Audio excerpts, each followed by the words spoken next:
इमाम से मुलाकात करने की जो तमन्ना है वो सबको है, और सारे लोग चाहते हैं कि मरने से पहले एक दफ़ा मौला की ज़ियारत ज़रूर कर ले, उनसे मुलाकात का ज़रूर कर ले। वो जो नूर मुजस्सम, नूर इलाही, नूर एलिया है वो देख ले मरने से पहले। आखिर क्या रिवायतों में ऐसे वज़ाइफ या जुमले या अमल आए हैं जिससे आप मौला की ज़ियारत कर सकते हैं? अगरचे है तो वो कहाँ पर और वो क्या क्या है? आज हम इस पर बात करने जा रहे हैं कि अगरचे आप मौला से मुलाकात करना चाहते हैं तो वो कौन से वज़ाइफ है जो आपको करने चाहिए। आप भी देखते रहिए, आज हम लोग इसी पे बात करें। देखो सामने पर्दा उठा कर आ गए हैदर, अली का जो अली है वो मेहदी जो वली है, जो अव्वल आखिरी है उसी की खुसरवी है, वो है ज़हरा का दिलबर। बात का आगाज करते हैं तो आज हम लोग बात करने जा रहे हैं कि वो कौन से अमल, ज़ियारात या फिर वज़ाइफ है जिसको अगरचे आप करते हैं तो आपकी मौला से मुलाकात यकीनन हतमी तौर पे हो जाएगी। ये बहुत सारे जो जुमले रिवायतों में इस तरीके से आए, लेकिन मैं 3 सेलेक्टेड अमल जो है वो आपकी पेश खिदमत में रखने जा रहा हूँ, आपके सामने लाने जा रहा हूँ कि आखिर वो कौन से अमल और या वज़ाइफ या अमलियात है जो आप करके मौला से मुलाकात कर लेंगे। लेकिन मैं फिर बताऊँगा कि जो मुलाकात है, सफदर सर का वो वाला जुमला कि मुलाकात जो है वो मौला की मर्जी से होती है, आपकी मर्जी से नहीं। तो अगरचे ये सब करते हैं क्योंकि मौला जो है वो करीब ने करीब है, तो ये सब अगर आप करेंगे तो शायद मौला की जो एक नज़र करम है वो तो आपके पास है ही, लेकिन वो और ज़्यादा खुसूसी तौर पर आपके ऊपर एक निगाह डालेंगे और उससे आपकी मुलाकात हो जाएगी। लेकिन जब भी कोई बंदा तड़पता है, क्योंकि मौला कुल कायनात का फरमान है कि अगरचे कोई शख्स किसी चीज़ को पाने के लिए बहुत ज़्यादा शिद्दत से उसके पीछे लग जाता है तो या तो वो पूरा मुकम्मल उसको पा लेता है या उसका कुछ हिस्सा पा लेता है। तो उसी तरीके से अगरचे आप मौला के लिए पूरे मन थन हर चीज़ के साथ अगर उनकी तरफ डिवोट हो जाएंगे तो यकीनन मौला अपनी ज़ियारत ज़रूर करवाएंगे। लेकिन फिर वही बात, फिर वही कंडीशन की जो ज़ियारत है वो मौला की मर्ज़ी से होती है, नौकर की मर्ज़ी से नहीं। लेकिन जो आप अपनी एक कह सकते हैं होप है, बिलीफ है, अगर आप वो रखते हैं तो बहुत सारे लोगों ने ज़ियारत की है, तो हो ना हो अगर मौला चाहेंगे तो आपकी भी ज़ियारत बिल्कुल हो जाएगी।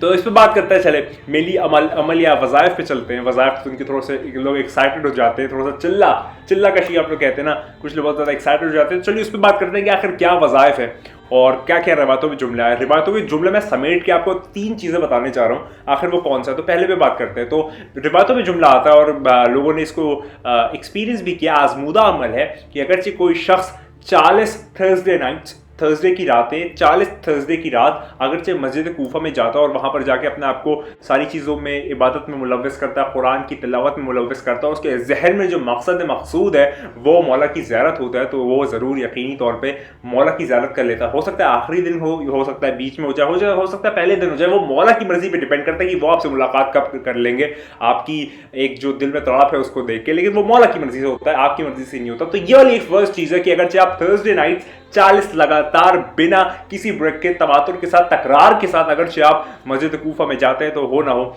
मौला आपको अपनी ज़ियारत ज़रूर करवाएंगे। ऐसा रवायतों में जुमला है और बहुत आजमूदा अमल है, और आपको चाहिए भी कि आप ये यकीन रखे जाएं कि मौला की ज़ियारत हो जाएगी। आपके दिल में वो तड़प और चाह होनी चाहिए। और अगली जो एक और रवायत का एक और ट्रेडिशन है वो ये है कि अगर कोई 40 थर्सडे नाइट मस्जिद सहला में जाता है तो वो वाला सेम मैनर परफॉर्म करता है, वहाँ पर तिलावत कुरान करे, वहाँ पर ज़ियारतें पढ़े, वहाँ पर कोई और भी चीज़ पढ़े, तो उसकी भी ज़ियारत जो है वो मौला अपनी करवा देते हैं। ये सारी चीज़ें आजमूदा हैं जो कि ट्रेडिशंस में आई हैं, तो वो मैं आपके सामने पेश कर रहा हूँ। और इसी तरीके से उसके जहन में सिर्फ एक चीज़ होनी चाहिए, वो ये होनी चाहिए कि मौला से उसकी ज़ियारत हो जाए, मौला मुलाकात कर ले। कई दफ़ा ऐसा होता है कि जब मौला आते हैं तो जो टाइम और स्पेस और सारी चीज़ें हैं वो रुक जाती है, क्योंकि मौला साहिब उस ज़मान है, ज़मान ला मकान के मालिक हैं। तो जब वो आते हैं तो इंसान जो है वो स्टक हो जाता है, स्टिल हो जाता है, फ्रीज हो जाता है, और सारी चीज़ें जो है वो मौला के हिसाब से चल रही होती है, क्योंकि वो सारी चीज़ें मौला के तसर्रुफ में है। जो बंदा है फ़कत वो निगाह से देखता रहता है, और वो भी जब मौला की मर्जी होती है। तो ये फर्स्ट वाली चीज़ है कि अगर आप 40 थर्सडे नाइट्स या 40 वेडनेसडे नाइट लगातार बिना तकरार, बिना गैप के साथ अगर आप मस्जिद सहला या मस्जिद कूफा जाते हैं और वहाँ पर अपने आपको ज़ियारतों में, इबादतों में मुलव्वस करते हैं, तो मौला से आपकी मुलाकात जो है वो यकीनी तौर पर हो जाती है। शर्त है कि आपकी नीयत जो है वो साफ़ हो। और फिर वही वाली बात कि मौला से मुलाकात मौला की मर्ज़ी से होती है, नौकर की मर्ज़ी से नहीं, आका की मर्ज़ी से होती है, ग़ुलाम की मर्ज़ी से नहीं। दूसरे पे बात करते हैं, और दूसरा जो है वो ये है कि अगरचे कोई शख्स दुआ अहद जो है वो हर सुबह पढ़ता है, अगर कोई शख्स दुआ अहद जो है वो हर सुबह पढ़ता है तो वो यकीनी तौर पर, ये तो मौला के जुमले रवायतों में इमाम जाफर सादिक़ अलैहिस्सलाम के भी जुमले हैं कि अगर कोई शख्स दुआ अहद लगातार हर दिन पढ़ता है सुबह के वक्त, तो उसकी जो ज़ियारत है मौला की वो ज़रूर हो जाती है उसकी ज़िंदगी में मरने से पहले। यानी कि अगर उसका मरने का एक दिन बचा होगा तो मौला उसको अपनी ज़ियारत ज़रूर कराएंगे। ये वाली बात तो रिवायतों में साबित है और ऐसा बहुत बार हुआ है। और ये वाली दुआ जो है ये मफातिहुल जनान में भी प्रिंटेड है और इन जनरल मिल जाती है इंटरनेट पर भी। अगर आप चाहेंगे तो मैं कहीं प्रोवाइड कर दूंगा। तो ये वाली बात भी है। जो सेकंड अमल है वो ये था कि दुआ अहद आप बहुत ज़्यादा तकरार के साथ पढ़ें, मौला से अहद कायम करें, तो आपको मरने से पहले मौला की जो ज़ियारत है, जो मुलाकात है, वो वाला वाक़या इंशाल्लाह पेश आ जाएगा। और वही वाली बात है कि मौला की ज़ियारत आका की मर्ज़ी से होती है, ग़ुलाम की मर्ज़ी से नहीं। और आखिरी वाली बात करते हैं, आखिरी वाला जो अमल है, आखिरी जो, उसके बाद मैं एक और बोनस चीज़ भी बताऊंगा, एक बोनस टिप भी बताऊंगा लास्ट में, और वो एक आरएफ की बात है। लेकिन हाँ, जो लास्ट वाली बात, जो थर्ड हमारी अमल या वज़ाइफ है वो ये है कि अगर कोई शख्स अमल पढ़ता है लगातार हर दिन 40 दिन को, कुछ लोग कहते हैं कि ज़िंदगी भर ताउम्र कोई ज़ियारत आशूरा का अगर विर्द करता है हर दिन और उसको अपने एक लाइफस्टाइल का पार्ट बनाता है, तो मौला को ज़रूर देखेगा अपनी मौत से पहले मौला को ज़रूर देखेगा। अगर कोई शख्स ज़ियारत आशूरा का विर्द करता है अपनी पूरी ज़िंदगी ताउम्र तक, तो ये वाली वो वाली चीज़ है। ये सारी चीज़ें आजमूदा है, इसलिए मैं आपको बता रहा हूँ, यानी कि लोगों ने इसको एक्सपीरियंस किया है फिजिकल लेवल पे, तो ये वाली चीज़ें हुई हैं। इसलिए मैं आपको अपने लेवल पे बता रहा हूँ कि ये वाली चीज़ें वो 3 वज़ाइफ है जो अगर आप करते हैं, और अगर मौला की मर्ज़ी है, आका की मर्ज़ी है, साहिब ज़मान की मर्ज़ी है, नरगिस चश्मन की मर्ज़ी है, यूसुफ ज़हरा की मर्ज़ी है, तो वो आपसे मुलाकात ज़रूर कर लेंगे। लेकिन शर्त है कि आपको बताना नहीं है, आपको किसी को जताना नहीं है, आपको किसी को दिखाना नहीं है कि आपकी मौला से मुलाकात होती है, क्योंकि अगर आप ऐसा करते हैं तो फिर आप झूठ हैं, कज़ाब है, और ऐसा आप झूठ बोल रहे हैं। क्योंकि इमाम जाफ़र सादिक़ साहब का फरमान है कि जो भी शख्स मुलाकात क़ायम आले मोहम्मद कर लेता है वो जताता नहीं, बताता नहीं, किसी को दिखाता नहीं। और हाँ, हो सकता है अगर वो मर जाए और किताब में आप पढ़ ले और आप जान जाए तो वो एक अलग बात है, लेकिन ज़िंदगी में जीते हुए वो ये वाली बात का तज़किरा कभी भी नहीं करेगा। ये वाली भी इंपॉर्टेंट बात है। और एक बोनस टिप जो मैं बता रहा था, और एक आरफ की बात है, ये तो 3 अमलियात वज़ाइफ बता दी मैंने, आपको एक चौथी बात बताता हूँ। और ये चौथा जो है ये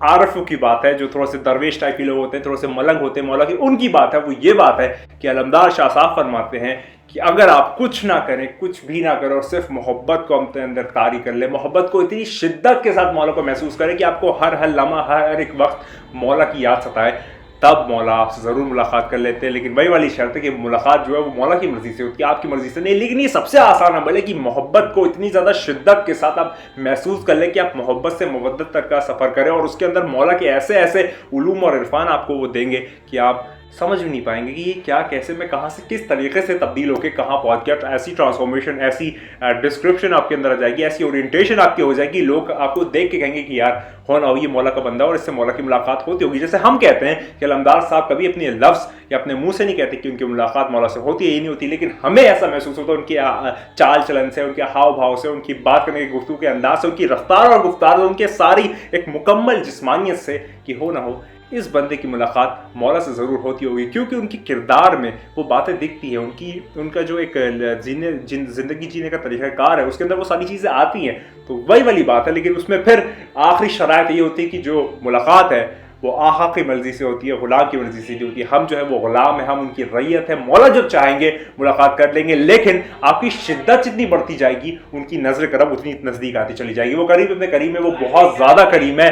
आपको सिर्फ चाहिए कि मोहब्बत इतनी ज़्यादा खुद पे तारी कर लें कि आपको कुछ ना समझ में आए, लेकिन सिर्फ मौला, फ़कत मौला। तो मैं उम्मीद करता हूँ ये वाली आपको बात, वज़ाइफ या अमलियात क्लियर हो गए होंगे, आज के जो अमलियात मैंने आपको बताए।